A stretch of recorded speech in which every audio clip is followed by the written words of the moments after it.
Graça e paz de Jesus Cristo. O texto da nossa meditação está em Hebreus, no capítulo 5, do 9 ao 14, que diz assim: E sendo ele consumado, veio a ser a causa da eterna salvação para todos os que lhe obedecem, chamado por Deus sumo sacerdote, segundo a ordem de Melquisedeque, do qual muito temos que dizer, de difícil de interpretação, porquanto vos fizeste negligentes para ouvir.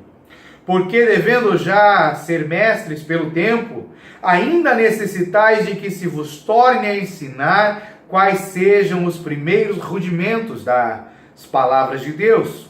E vos haveis feito tais que necessitais de leite, e não de sólido mantimento. Porque qualquer que ainda se alimenta de leite não está experimentado na palavra da justiça, porque é menino.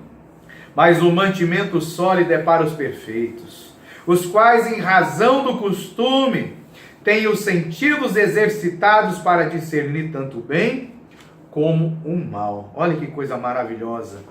Aqui nós vemos que Jesus Cristo, ele transcende o tempo, porque nós vemos que ele foi chamado por Deus sumo sacerdote segundo a ordem de Melquisedeque, e nós vemos na história de Melquisedeque que ele não teve nem início e nem fim. Ele aparece do nada ali na história de Abraão e desaparece do nada. Nós não temos nenhuma informação dele, ele não tem princípio e não tem fim. E Jesus é o sacerdote segundo a ordem de Melquisedeque, estabelecido, que foi chamado por Deus, ok? E quando ele consuma a obra de Deus, o chamado de Deus para a sua vida, ali na cruz do Calvário, né? Como Filho de Deus, como homem, ele nos dá a salvação eterna. Mas olha que interessante, a palavra de Deus diz assim: aquele que crer será salvo, quem não crer será condenado. Só que o crer não é simplesmente crer. Eu preciso crer e pôr em prática. O crer ali é algo mais composto, não é algo só da razão. Quando Deus fala que nós temos que crer, porque nós temos que ouvir, acreditar e provar que nós acreditamos colocando em prática. Então ele fala assim: ele é a causa da salvação eterna para todos os que lhe obedecem. Aí já não é só a palavra crer, mas eu tenho que crer e obedecer, eu tenho que pôr em prática as palavras de Jesus Cristo. Coisa maravilhosa essa. E aqui o escritor aos Hebreus dá um puxão de orelha em crentes, tá? Em pessoas que conheciam a palavra de Deus, ao povo de Israel. Ele diz, que já devendo ser mestre pelo tempo. Presta atenção.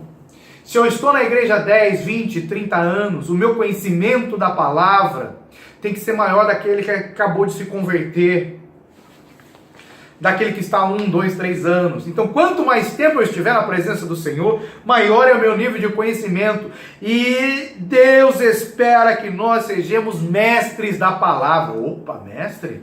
Então quer dizer que eu tenho que ensinar? Sim! Jesus Cristo disse: ide a todo mundo, pregar o evangelho a toda criatura, fazendo discípulos, ensinando eles a guardarem todos os meus ensinamentos. Então faz parte do nosso chamado como crentes, um chamado universal para todos, o ensino da palavra de Deus. Então, se você já está há muito tempo na igreja e não está ensinando nada para ninguém, cuidado, você pode ser menino na fé.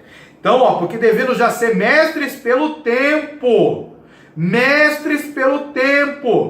necessitais de leite e não de alimento sólido, porque não está pondo em prática, não está obedecendo ao mandamento de Jesus Cristo. Mas aqueles que põem em prática recebem o alimento sólido e são tidos como perfeitos diante de Deus. E ele diz assim: em razão do costume, tem os sentidos exercitados. Ou seja, quando eu boto em prática todo dia, quando isso vira um costume na minha vida, quando vira um hábito na minha vida, ensinar a palavra de Deus, eu começo a discernir aquilo que é bem e aquilo que é mal.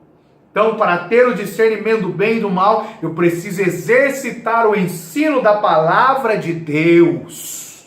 Eu preciso ser obediente ao chamado que Jesus tem para a minha vida. Que Deus nos abençoe em nome de Jesus.